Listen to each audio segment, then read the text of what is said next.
Let me ask you about acquisition programs. The Army obviously has stood up Futures Command as an effort to get the requirements piece of it right. I have a follow-up question on this because there look like there's some challenges on that front and want to get your thoughts into how to make the Army can make that the success that it envisions in. But on future vertical lift, the Army's helicopter programs, there is a little bit of a concern that the Army is sliding back into unclear priorities, that the program was set, so folks started investing hundreds of millions of dollars in their own money because they thought capability set 3 was going to be the first one. Full disclosure, Bill is one of the sponsors of our organization, but so is L3. Talk to us a little bit about, and then the capability set 1 for attack and reconnaissance now has been moved forward. So there's a sense that capability set 3 had sort of a 6-year advantage to deliver an aircraft where guys have actually developed prototypes and are flying them. Now capability set 1 is in play, a 4-year requirement to get that into service, which folks think might be a little unrealistic. And now you've raised a question about the Chinook, where you prominently said, I don't want to spend $20 million more for 4,000 pounds. The other side of that argument is, well, there is no Cape Set 4 requirement now, and that Block 2 Chinook is what's critical to do battlefield lift to move M777s, for example, and heavy vehicles, and also includes, right, a 10-year maintenance interval you didn't do on those airplanes. Talk to us about,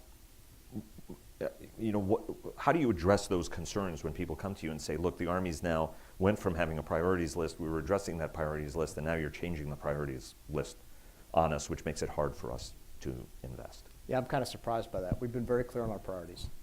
And I meet with CEOs all the time, and they agree that we've been very clear on our priorities. Long-range precision fires, next-generation combat vehicle, future vertical lift, integrated air and missile defense, the network, and soldier lethality. Very clear. 31 programs associated with that.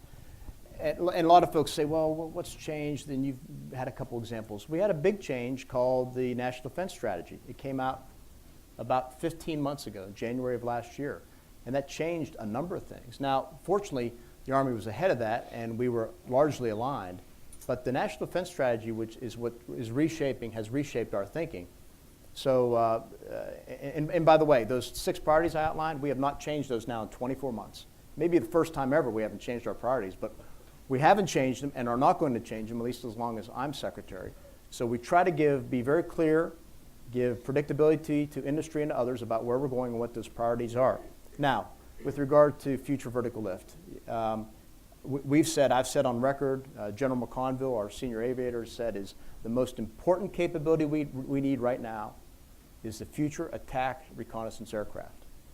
Regardless of who's ahead or behind, it's the most important. Why? Because we don't have an aircraft built and dedicated to that function right now. And in the future fight against the Russians and Chinese, we are going to need an aircraft that can penetrate and survive in a defensive system that has robust air defenses. So I need that capability first. Second is future long-range assault aircraft. We're not going to hold back one or the other if one is ready or not. But what I feel I owe industry is clear prioritization, and that's the clear prioritization. With regard to the Chinook, the same things apply. We do know we need an aircraft in the future that can fight and win and survive against robust air defenses, something that has sufficient speed and range and payload and survivability, all those things. Is the Chinook? I don't know.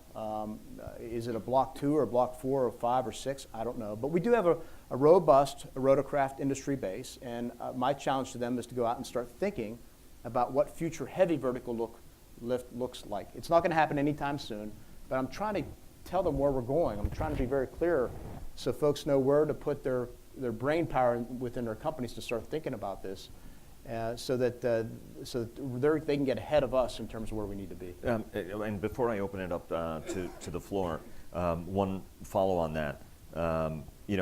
Payload, not as much payload as you need is a little bit like having a boat that has too much draft and you're trying to go into shallow water. Like if you don't have it, you don't have it, and it becomes kind of a problem. From your standpoint, is it a problem to not have that Block 2 Chinook in large numbers out there, given it's the only airplane that's going to be able to carry your future howitzer, your JLTV, some of your air defense batteries, and also more importantly, since the Chinook serves as that real key element of battlefield logistics, especially at a time when you're moving under fire.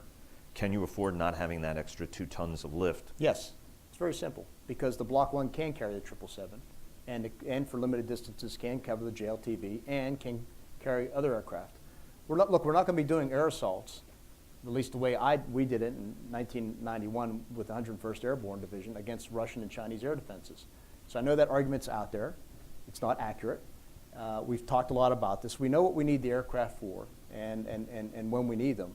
And so we're very confident that in terms of how we envision a fight, what we need to do. We have other vehicles, if we need to airlift into a fight that can provide us the capability we need in the first few days of conflict. And then as traditional air assault operations tell you, you ground convoy heavier things.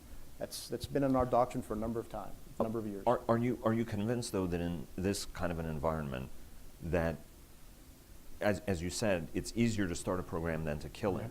Do you think that there's an atmosphere in Washington where if you go in with the leadership and say, look, here's the intellectual case and we've just got to pull the plug on this, that you can actually do that without being given more Chinooks whether you like them or not? Yes, I think for the most part, as we talk to lawmakers, they understand what we're doing. They understand why. I think the biggest concern is the industrial base, and we have to work with all of our partners, just not for this program or others, to make sure we understand the impacts to the industrial base. But I think on the Hill, in bipartisan fashion, they understand what we need to do and why we need to do it. And transitions are hard. We get that. Transitions are always very hard. But I think our call to the companies out there, to the industrial base, is to, again, go to where we're going. Help us get to the future. Don't hold on to the past, because at some point in time, the program's going to end. And what inevitably happens is somebody comes up with a better capability than somebody else in the industry, and that is a lot more attractive, provides more capability, and they win. And it's just the nature of it, and it's always happened. I mean, if that weren't the case, we'd still be riding horses. We'd still have blacksmiths in the Army, right? We'd still be doing all those things we did. A buggy whip industrial base. We'd still have the old Jeep that I learned to drive on. We'd still have all these other things. But the fact is we have to prepare for the future fight. And change is hard. It always is. That's one of the challenges. Sometimes when you talk about armies fighting the last war and losing, it's because they didn't change. Either up here, that critical 6 inches, and this part that drives how do you modernize the force, how you re-equip it, so forth and so on.